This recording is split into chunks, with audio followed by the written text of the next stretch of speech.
Hello, everyone, and welcome to our very first episode of Over the Rainbow. This is a Rainbow Six Siege podcast. I'm joined by True North, and our goal for this podcast is we're looking to cover pretty much everything Siege related. Everything from the average player and their experience in the game, new content, all the way up to the highest level of esports. We'll be covering all of that. North, you want to start by kind of introducing yourself to the viewers?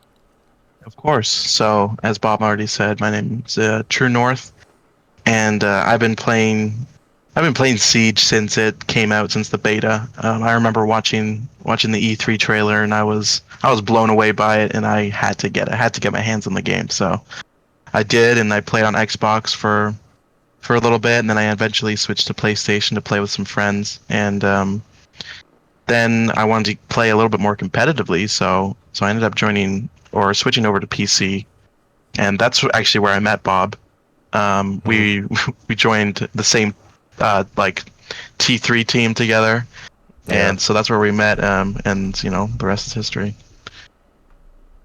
Yeah, so I actually wasn't in that early. I only joined during Red Crow. On Xbox, I played there for a couple years, and then I switched to PC less than a year ago. So still kind of a little bit more fresh to it than North is. But like you said before, we kind of met through a team. You kind of stepped aside from the whole playing aspect, haven't you? Yeah, more or less. I don't really. I mean, right now, I just wanted to focus on school, kind of. I mean, now it's the summer, so a little bit more free, but that's true. Just my willingness to play the game has kind of deteriorated. I love watching it, though. Yeah, big fan. Can't get enough of watching it. Yeah, I love watching the game.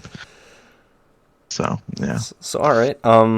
So for our first kind of topic, do you want to get into the esports scene? We can only really cover the EU esports. So, with the new season of Rainbow Six Siege coming out and FACEIT taking over the control of the pro scene, the regions have been divided up to the North American division. We have the European division. We have APAC and then Latin America. Correct? Yeah, I believe that's correct. So we're the day that we're and the Canada division. Right. Yes, Canada. Yeah. But forget about us. Yeah, I know. Northerners up there. So the time that we're recording this, only the European standings are finalized for the first play day. North America is actually going on right now. So is there anything in the EU shakeup that kind of surprised you? Any teams that really kind of you're surprised by the scores of what happened, or? Well, let's go through the standings and then then we'll give our thoughts. I think so. We'll start up from the bottom, I guess. Okay. Go to the top. So I'll read them off here. So we got Virtus Pro, who's tied for 9th with Team Vitality. So Virtus Pro used to be the old Fours, so they're one of the Russian teams. But they had a really bad showing, but we'll get into that in the first match. Yeah. Team Vitality, people thought it was going to be a super team. Like you've got Fabian on it, you've got Goga, you've got Rips. No, Rips is Rips on that? No, Rips is not on that team anymore, or not. Who are the other guys on it? Hungary, Bibu, and I'm missing one person. Rise. Yes. They also had a pretty bad showing. And they're also in 9th. And then Rogue is in 8th right now. Tempera, new challenger, or used to be in Challenger League, now just got promoted to Pro League. Don't know too much about them, honestly. Who did they knock off? Tempera? Yeah. Or did they just get a spot? Oh, they just got a spot because they have 10 teams. Gotcha. Like the US division was also originally supposed to have 10 teams before, like EG and LG kind of did their thing. Right, yeah.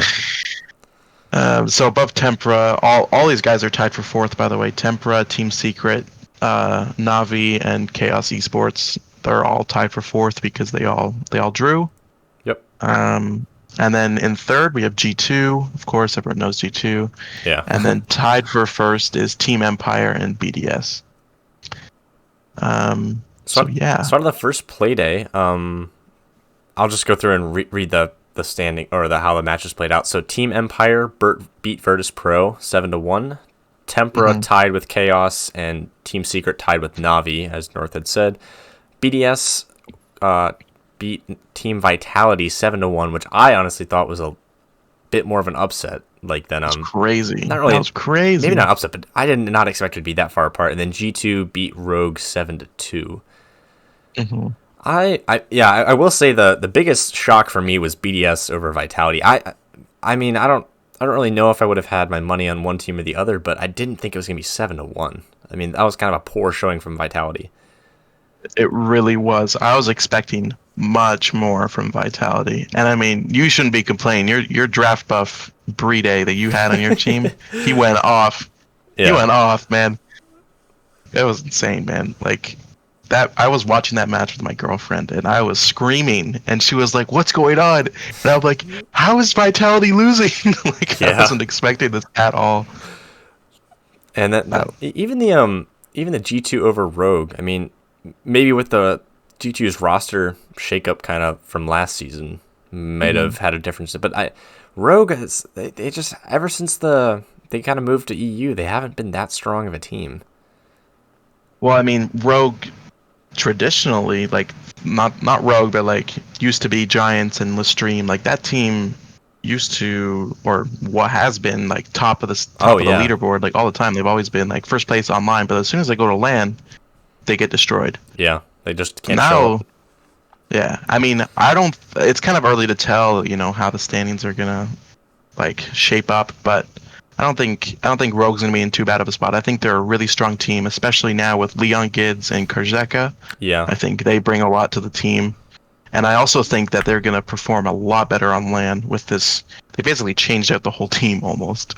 Yeah, there was a lot of swaps. Who are the only people who actually stayed on the team? Oh, Aces and Rips, and I think that's it. I'm trying to think. Aces, Rips. Where did Corey? And Corey. Aces, Rips, and Corey. Yeah. So yeah, they still have the core of the guys there, but they, like a long time ago, they got rid of Alfama, if you remember. Yeah, now he's on E United. Yeah, exactly. Now he switched regions. Yeah. Let's talk about Team Empire versus Virtus Pro. That was absolute like destruction by Team Empire. And that also surprised me because Team Empire and Virtus Pro played in like a Russian tournament or something, like a month or so before Pro League started, and Virtus Pro smacked Empire. Like they smacked them, and then this first play day, and they just get reversed 7-1. Like that's insane. Yeah, but like that's the Empire that we've been used to, and last season was a fairly weak season for them. I mean, Empire was challenging G2 for a number of years for that top spot, and even beating them out a couple times. But then last season, especially, they really looked rough. That they needed to figure some things out. I mean, they're known for just being that stubborn team who runs the same strategies over and over again, but every single time they're going to adapt differently to what you do.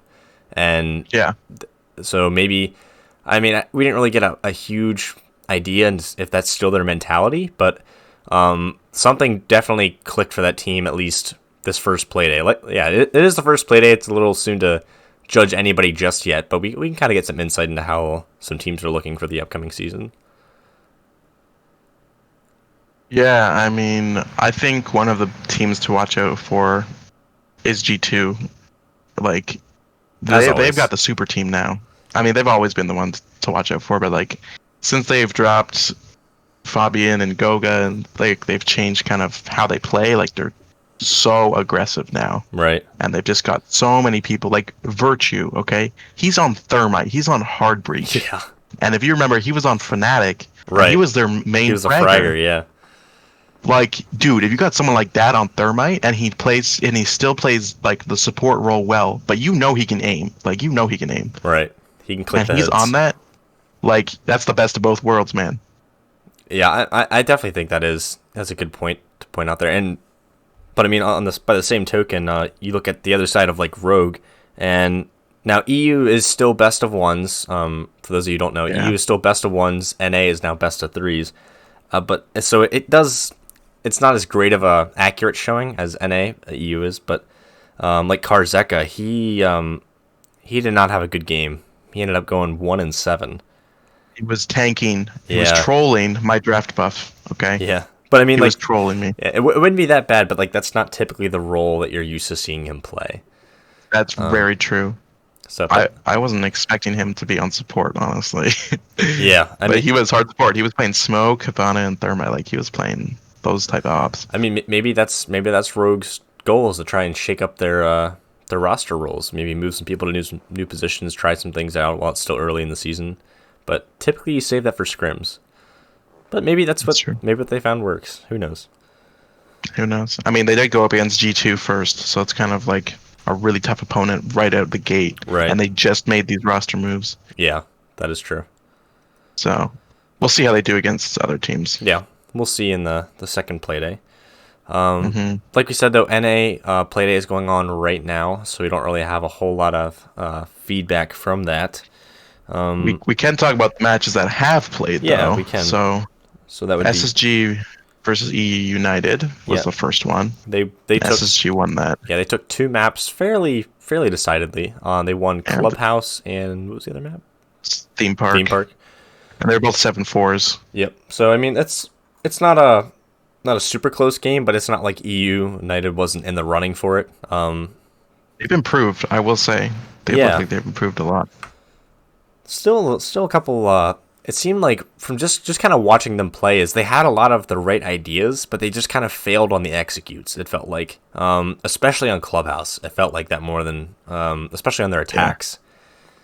What I really liked from them was that they brought the Ying. Like Grixer was on Ying Yeah, on the attacks, but the problem is that they weren't using the Yings for the execute. They were using it to hunt down the roamers, right? They would isolate a roamer, throw a Ying like a Candela in, and then kill the roamer. yeah, But that takes so much time. Like that's what SSG does, especially on Clubhouse. Their roam, Yeah, that's that what is they their do. They're map. wasting time. Yeah, Yeah. they're wasting time on their defense. Like I think they should have used like SSG used Ying a couple times, and they used their Candelas for their executes, and it went off flawlessly. yeah. So I think if they make a slight change there, it could be really good for them. I am kind of impressed, but also kind of happy to see Ying in the meta, just to see a new face in there. I mean, typically it's like you can bring the same 6 or 7 operators as long as you have something like an Ashe, a Zafir, or both to deal with a lot of the utility, maybe a hard breacher, or maybe 2. I mean, a Thermite, Habana. I mean, it depends, and pretty soon you're going to have three consistent, and Ace. then, or Maverick, so 4. But yeah, Yeah. Ace coming out. We'll touch on that in a second. But Yeah. but I do know Grixer on their armory take, when they planted an armory behind the boxes, he was able to use his Candelas to hold off the enemies there. Yeah, there he used it in a pretty effective way. Yeah, I mean, it's not to say that using it against roamers is ineffective. Like it was very effective. right. I mean, Like so using the utility. exactly, but I just don't. I think it could be used in a better way, in my opinion. And then okay, so that match, yeah, SSG wins, and then TSM versus Tempo Storm. Yep. So that match was kind of crazy. Yeah. Not gonna lie, that was ridiculous. I was not expecting Tempo Storm to do so well, honestly. But we had kind of heard some rumors that in scrims they were like a completely different team. I heard that, And I they- heard that too. They have a bit of a shakeup where they decided to keep Mark and they dropped Butters for Sloppy. Yes, they kept Mark and they put Sloppy in instead of Butters. Yeah, And Sloppy, they kind that of was just an pulled interesting from move. They kind of just pulled him from nowhere, from what I understand. Literally no idea. Like, never heard of Sloppy before. But I mean, if he fits the role, then by all means. I mean, he was doing pretty good. Like, he wasn't doing that bad. Not gonna lie. Yeah. Well, I do have an update for us. The Sonics just beat DZ on the first map. Wow. They just won 7-5, I believe, Oh, so that was close. or 7-4. But they just won with 2 subs. Oh, Okay. yeah, that is important to keep in They mind. have J90 apparently, J90, and Lags, Iconic, Easily, and Super, and they just beat DZ. Excuse me. Yeah, one of I the can't believe that just happened. and that's huge, especially considering DZ is considered one of the big four for NA. Yeah, Seeing man. them lose like that is crazy. Now it's not over yet because we have, in the U.S. division, we do have the best of three, which is good. But anyway, let's get back to Tempo Storm, and we'll touch on what just happened Yep. now in a little bit. But yeah, Tempo Storm, they put up a really good fight against TSM. Like, I don't know, were you expecting that at all? Honestly, I mean, even after hearing the rumors, you're kind of like, well, I mean, like how much could have actually Scrim, changed? man, it's Scrim. Yeah, I mean, Yeah. like it's like how much can actually have changed? But I mean, if they can keep it together and maybe find some of their mistakes from the TSM match, I definitely think they're a team to look out for. You can't sleep on them this season. Yeah, I think for sure. I think it's going to be a big shakeup in NA, especially if Tempo Storm can make something of themselves, and even if the Sonics can do something like that too. I mean, Yeah. they could start putting the pressure on the teams like Space Station and TSM just to kind of maybe nudge them off a little bit. But speaking of those teams, what about Oxygen? New organization, not a new team though. Yeah, not a new team. Well, I mean, they played today, Right. and they won. They did beat DG, Disrupt, and that was a barn burner of a match. I'm not gonna lie. Now, I I already talked about this with you a little bit, Bob, but I'll bring it up right now Yeah. just to bring it up again. But Nyx Nyx wore the the wrong uniform, I believe, twice or three times. Or- He wore band uniforms. So for those of you who don't know, a new Faceit, I believe that's who started the rule for Yeah. Pro League, is that all uniforms on any operator that includes headgears and uniforms themselves that are not Pro Team or Pro League sets, I believe, Or are banned. default. Or Yeah, or default skins are banned. So you can't have any elite skins, you can't have any seasonal skins. It can only be Pro Team, Pro League, Yeah. or default skins in Pro League. And I guess Nyx just did not get that memo.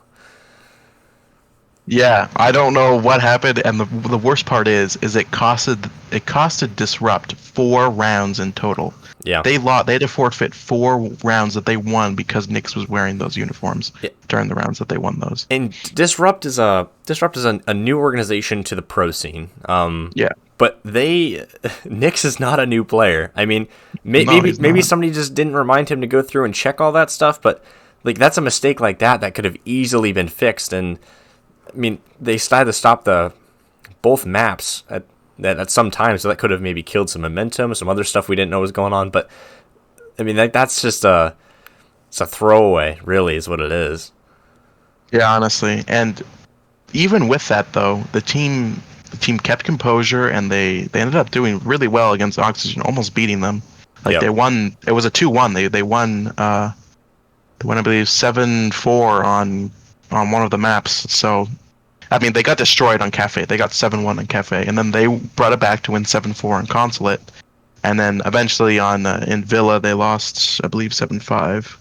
Yeah. So that was close. But I mean, I will say that's a good initial showing from Disrupt. I'm surprised.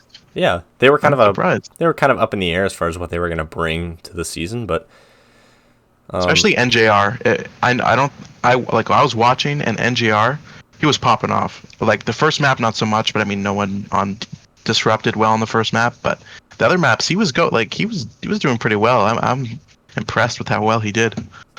yeah, I mean, he's new. Didn't they pull him from CL?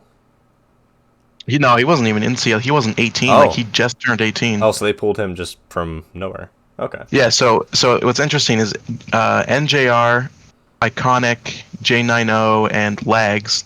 Those are the J90 and Lags are the guys subbing in for the Sonics right now. Mhm. They were all on the same underage T3 team. Okay. And so 4 out of the 5 of them are on Pro League teams currently, which is kind of crazy to think about. Yeah. I mean, how good does that team have to be for 4 of them to get picked up right now? I mean, Yeah. 2 of them as subs nonetheless, but that's still pretty crazy. just a lot of young talent moving into the pro scene here. Yeah, and I think that's super important. Yeah. Keep it They can cycling. bring a lot. It's Yeah, it's exactly. good to see some old faces that people can stand behind and kind of Even if they maybe switch teams or have a new identity, the fans will still be there to help support the team. But bring in the new bloods too to give people somebody to kind of look forward to, or maybe look to shake things up a little bit. Yeah, for sure. And I think it's important, especially to have an older, more experienced player on the same team as a younger player. I mean, we've seen this with Pojo and Merc and Canadian and Faults. Like, it breeds something great, honestly. When you've got the experienced player teaching the young player all about like game sense and how the game works and how it should be played, and then the young gunner, obviously, he's got the aim, and he's got the positioning, he's got all that. He just needs, to be taught guidance in that sort of way. Yeah, a little bit of guidance, exactly. So is there anything else you want to mention from the pro scene? I mean, the only other thing right now is the Sonics just beat Dark Zero on the first map. That'll be interesting to see how that shakes out. Iconic was the MVP of the match, and this was his first Pro League debut. Like, the king is here. That's all I'm saying. he's putting on. He's coming for Fabian. He's going to be the North American Fabian. He's coming, man. He's coming. But yeah, I mean, that's all I say. The match isn't over yet. But yeah, that was pretty crazy so far. I'm loving this Pro League's back, baby. I'm loving it. You're ready. I'm ready for it. I've been ready for it for a while. So moving on from that, next cast, which will be next week, we'll have some more insight to the later games. So we'll have the complete NA Playday 1 standings, and we should have Playday 2 from at least EU. Yeah, Playday 2 is tomorrow for EU, so we'll have it by then for sure. So that's something to look forward to. Just kind of keep your eye on. But I just wanted to kind of run it by you, North. So have you? I know you'd said to me beforehand you hadn't got a chance to play them a whole lot. But what are your takes, your immediate impressions of the new operators of Ace and Melusi? Well, I think both of them are quite powerful. I don't think either of them are lacking any play in the regard of people thinking they're underpowered, because they are quite powerful. I'm not saying they're overpowered. I'll get into that in a little bit, but they're going to be useful. I'm telling you right now, they're very useful and really good at what they do. So, right. I mean, Ace, he's got the AK-12. Finally, Ubisoft put the AK-12 on someone other than Fuse. I'm so happy about that. Because the AK-12 is so good. It's such a good gun, but it's on Fuse. No one uses Fuse. So finally, they have it on someone else who is actually going to get played. But Ace, I mean, he's the guy to open the wall, man. I still don't think he's going to be as good as Thermite. I think Thermite will still be picked more than Ace. But I think for a lot of teams, Ace is more attractive because he's got a better gun, first of all, and he's also got smokes, so he can help with executing for the push and for the plant. Sorry. So I think that some teams will opt for him. He doesn't make as big of a breach, obviously, as Thermite does, and he's not better than Hibana at getting walls or hatches open. So he's kind of in a middle spot, So I think he'll fit in nicely. You have to really worry about coming up. I think if you bring a good hard breaching lineup, you can really do some damage and get pretty much every wall open, and there's nothing the defenders can do. I don't know, especially in Pro League, I don't think that's really going to be part of the meta at all, because you need so many of these Zophias and Ashes and Thatchers to get rid of all the utility that the defender's going to be stacking, which, especially once Melusi comes out, which I'll talk about now. Melusi, I mean, we've got another bulletproof gadget that you need to deal with, because those things slow you down, and they basically call out your position. Yeah, the Banshees. Yeah, the wubs. So it's kind of the wubs. It's kind of crazy that they added that in the current state of the game right now, where everyone's complaining about having to remove so much utility that's bulletproof. So I don't know. I mean, Canadian, he's one of my favorite pro players, and he said this on another podcast. He was saying that he's predicting the lineup for next Pro League for defense is going to be Wamai, Jaeger, Smoke with a shield, Malusi, and like Maestro. And Malusi did bring a shield at first, but now she got a C4 instead now, which is much better, honestly. But you can also set up some pretty good plays with a C4 and a Malusi, because as soon as you hear the the whoops coming in, then you can just toss a C4, you know. Um, but yeah, I think we're kind of going in the wrong direction, in my opinion, with the defense here. So yeah, what are your thoughts, Bob? So I mean, I'll jump to Ace before I hop on to Maluzzi. Yeah, go ahead. So I think Ace is going to be the go-to hard breacher for very situational sites. So the first thing that comes to mind is Consulate. Now, Okay. if you know that the defense is going to have to run downstairs, or you know how they're going to set up, you're going to bring Ace because he negates any sort of tricking. As long as that charges down, as soon as it's rolled out, it's stuck there, and that will, even if they trick it after the first like breach is opened, there's still a big hole in the wall for attackers to lob in grenades or anything of that sort, or even maybe a lifeline or an ash charge to get a electrical on the ceiling. And so instead of repelling on piano windows or taking piano, now a lot of teams can just use Ace if the bandit is not pre-placed. So if the electric claw is not pre-placed or the batteries aren't pre-placed, and Thatcher is banned. Although on Consulate, most of the time you'll see like a Nomad, a Capitao ban on attack. Sometimes Thatcher, but it kind of just depends.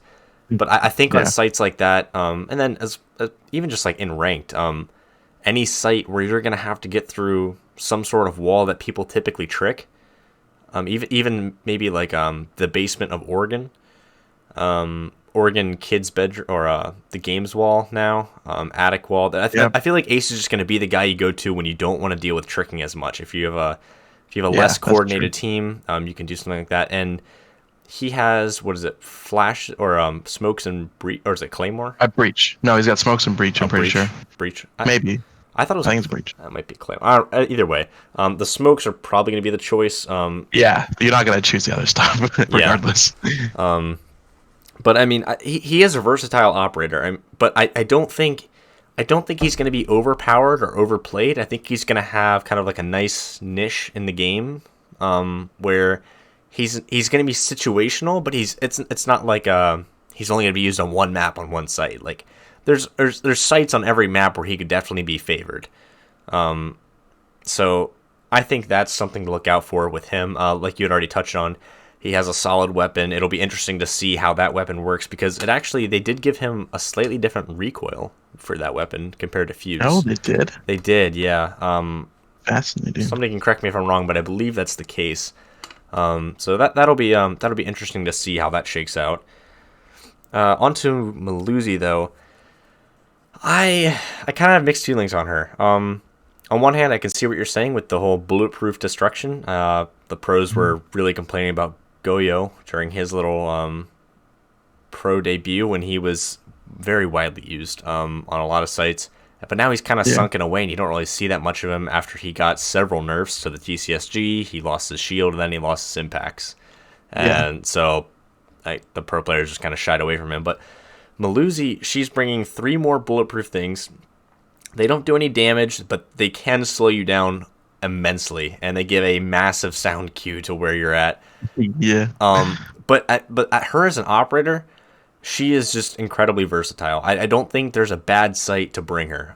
She has the T5, No. which isn't a god tier weapon, but it's a solid weapon. It has a nice rate of fire, low recoil. You can really hit your shots with that. She has impacts and a nitro to choose from, so there's really no wrong option there. She can either impact trick if she's playing on site, or maybe she's playing like a roamer or something like that. She can have a nitro cell, and she's a 3-speed. So I don't really see a downside to her at all. There's no reason not to play her right now. She's just kind of at that level. But I do think one thing that they could kind of look at is maybe making the Banshees. I've heard several ideas proposed for how to deal with the Banshees. And I think the best way to tweak her right now is with her gadget. I don't think the T5 needs any adjustments. They already kind of lowered the damage a little while ago, I believe. But I mean, the nitros, the impacts, maybe swap one of them for barbed wire, but that's even that would kind of, if you put that with her gadget, you would be incredibly slow. So Yeah. I think the best way to do it is to nerf her gadget in some way that maybe it has like a durability, like you have to shoot it like a frost mat a couple times. Or Yeah. one idea that I've kind of thought of is when you get close enough to it that it opens up, then you can shoot it. But when it's closed Oh, off, maybe you couldn't. I thought about that idea a little bit. I don't know if anybody's that's proposed cool. that, but that's what I've thought of because it'll still give a sound cue, but it can also be removed to where the player can run on the site. And if it's the last 3 seconds of the round, the player has to move in to kill the last defender or plant the diffuser, and they run into it. They can't get through it. They have to raise their gun, stop sprinting, shoot it. It's still going to do a very similar job. It's going to slow them down. Yeah, But I don't think it's as inhibiting as it is right now. that's true. One thing on a side note though, real quick, Ace. I don't know if you knew this, but he can also destroy like deployable shields, evil Yeah, eyes, he can. bolters. So he can also help in a little bit with the soft destruction part of things, like with explosions. But he's not exactly going to be the go-to for that. He's not like Yeah. Ash or Sophia where they can do it from Exactly. something like I that. mean, he can do it from far, like decently far away, because he can throw it. Right. But yeah, he's not gonna be the go-to. That's I think that's pretty I think it's obvious. more going to be like, oh hey, this is here. I have like one of my charges left. Let's just take care of it. But Yeah, exactly. yeah, I think Malusi's definitely going to see some changes, probably at the mid season, like patch, or if not sooner, just because of how much there is with her. But I also think that a big part of it is like all new operators and new maps. We just haven't played a whole lot with them yet. I don't think people have completely figured out how they work. And once they do that, then people can better understand them and how to counter them. But Yeah, that's just my opinion. no, I agree with that for sure. That makes a lot of sense. Have you gotten to play much of the house rework? Yeah, I mean, I think every time I played, besides like a couple unranks with you guys, I've pretty much only played house, and I played a lot of T Hunt in it. But I like it. I mean, I like it. It's nice. It's a nice little rework. Though I do miss, just playing T Hunt on it because it was just such a tiny map. Yeah, like But the other classic than that, house. yeah, exactly. Other than that, it's a good rework. It's too bad they didn't really, try and make it competitive so that it could be played in ranked or something. Right. Because honestly, if you ask me, and I know this might be controversial, but I mean, I think if you're just gonna make a map for a casual, like a casual rework, I don't think that's where you should be putting your resources right now. I think we should be updating our current ranked map pool. Like, my goodness, the ranked map pool is crazy right now. Like, why do we have Chalet and Outback? Like, why do we have maps like that? And we're reworking House only for casual. Yeah, Like, that's my question. yeah. I mean, like, I feel like the old house was more of like just a nostalgia thing.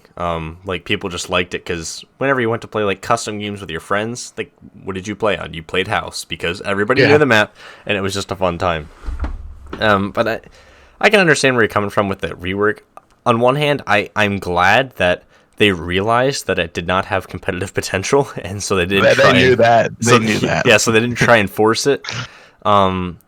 But like on the other hand, like you have maps like Chalet, which are getting reworked, but yet they're still in ranked. So maybe they could have swapped it out of ranked for something else, or just pulled it out. I don't know. I'm not a developer. I don't know what really goes into that. Yeah. I mean, that's my point of view. I just don't think that there's really a point in keeping these maps in that literally no one likes. Like, I've never heard someone say, "Oh, Outback! Like, I love this map." No one says that. Everyone hates Outback. Yeah, Chalet, I know some people like, but like, I don't know. It's not very competitive, honestly. it's old. It's There's been around for only a long time. Yeah, exactly. And there's only a couple like sites that can actually be played. I, I mean, Master and Office, good luck. Just good luck. yeah. I think there's very few of the original maps that are still around in ranked in their current state. I mean, their original state. So, I mean, Well, let's think here. Consulate, but it had some slight changes just to lighting and like Flight. Yes. even like and the new update, I've noticed some different things. Like I don't know if you've looked at it, but top floor Consulate around long desk. Top Yeah, of there's like a little stairs. black. Yeah, there's like, some black lines on thing. the floor. So I'm curious how much of I that don't know stuff what that is. I've missed. But so there's that. I mean, Consulate has been in since the beginning, hasn't changed. Chalet is another one of them, and I think that might be it now. Because Oregon's been reworked. Cafe, Clubhouse, both reworked. Yeah. Even trying to House, think but too. House wasn't ranked. Yeah, only like Bank's base gone. maps. Or Bank's still in ranked. It's still the same. Yeah, it's gone from Pro League though. Yeah, that's true. So yeah, I am happy that they put the new theme park in there. I do like that map. theme park is good when you're not like solo queuing. When you have an actual team and you can coordinate, like especially on attacks, Yeah. it's so much better. Because then you might get some walls open. Otherwise, good luck on attacking like Throne. You're gonna have no fun on that. That's true. Attacking it. With a coordinated team, Throne is not that bad. difficult to attack. But I mean, like, Yeah. when you're by yourself, you're running through the doors on choke points and you're just dying. Yeah. No, that's true. That's honestly just how it is. Yeah. I mean, just play on a team in general. It's so much better than just playing by yourself or playing with like a buddy. Oh, I agree. Is there anything else you want to add to about the operators or the house rework? I don't think so. Oh, I will. Let's mention since you're the best Cali main NA. Let's talk about her SMG just briefly. I love that change, honestly. I mean, I play a lot of I think it's just fun sometimes to play with Cali and Clash. I think they're just two of the most underused ops in the game currently. I mean, aside from the Lord himself, but but like I think they're a lot of fun when you have success with them. And now that I don't think people realize just how good that SMG is. I mean, that gun It's is incredible. It's very good. I think it's by far the best SMG currently. I mean, now I know some people are going to say the SMG 11, but I think for the average person who's not training on a gun, the SMG 9 is the best out of the SMG 11 and the SMG 12. Like as in like secondary machine pistols. I mean, the Bearing 9 is off the table. I mean, if you fire 2 shots, you're already shooting to the stars. Not that the SMG 12 is much better, and it actually has sights on the gun instead of the CZ75. That's true. That's it is probably it's up there for me. It's like it's my favorite SMG. I think I like the SMG 11 just a little bit because the classic, Yeah. classic SMG 11. And I was a smoke main, so. But yeah, it's a really good SMG, and like, because you can pretty much use that as her primary, like when you're in the building, but like outside of the building and holding long angles, you whip out the sniper rifle. Right. Like that's pretty good, honestly. And she's still a discount Thatcher. Like her gadgets improved. It's still a little. I feel like it's still a little clunky. It's not very fluid to use a lot of the time because you kind of have to pull it out, load a shot, fire it, wait for it to detonate, and then try and get off whatever breach you're trying to do. And I mean, there's still plenty of time for the bandit as it's detonating to place the batteries to where it's still in his hand and it doesn't explode. It's all right. I mean, she is still situational, but I think it's a nice buff to her. I mean, I think Cali definitely needed it. Yeah, she definitely needed it because no one was playing her at all. Because you're 100% limited to the sniper and like the CZ. Like you don't want to really use that. But now you have options. Like you can whip out the machine pistol when you're like in medium to close range, and you actually have a chance. Yeah, that's true. Instead of pulling a Canadian on white stairs with the CZ. So that's how it is. Speaking of changes to so what do you think about the new Amaru buff? That thing's crazy, man. That's ridiculous. Amaru just hopping in, like, she needed that because Amaru was useless, actually useless. Now she's a good kind of like a sixth pick almost. Like you're like, okay, let's blow it Amaru, let's get in there fast. Like I can get maybe get like a couple quick kills, and then we'll be expecting it. On paper, when I originally kind of read about the changes, like in the patch notes, Yeah. I saw like the time differences. I'm like, that's not going to be that big of a deal. It is like when you see it in person, like it is terrifying. I mean, like she hits the ground and her gun's up. I mean, like Yeah. it's quick, and if you're not ready or you don't hear it, you're dead. Like I mean, there's as long as that person can pull out their gun and aim down sights. I mean, with the G8 with the angle grip now, she's going to be, I think, a menace in ranked, Yeah. and especially casual. Not so much at the higher ranks, but like gold and below. Oh my gosh, I think she's going to see a lot more play this season. I even think in the higher ranks, man. Like if you got the G8, like everyone's bringing IQ for the G8. Yeah, People are bringing Amaru for the G8 because, I mean, let's be honest. People who are bringing IQ and Amaru for the G8 are not playing the utility game. no, So if you're that type of person, you're just going to pick Amaru because you're actually going to use her ability. You're just going to go into the building real fast. It fits Yeah. that type of play style. And you get Whereas IQ, yeah, you'll get flashes too. IQ only has Yeah, appreciate exactly. flamers, so like that kind of fits into her kit a little bit better. yeah. Whereas like IQ, you actually should probably use your gadget to like find electronics and Valk cams and echo drones. But I mean, they're not going to use it for that. No, They're of just course there not. to gun people. Yeah, exactly. So yeah, I think she's going to be used. I mean, in Pro League, I think she's been used a couple times, but she'll just kind of be that off-pick operator for sure. Yeah, I agree. Anything else you want to touch on there? Not about ops or anything like meta related to the game. I don't think so. No, I know you had said before this podcast that you had some sort of controversial thing to bring up. Do you still have that in mind? Well, it wasn't really that controversial. I was just gonna bring up the whole Knicks with Oh, gotcha. with the bringing Oh, yeah.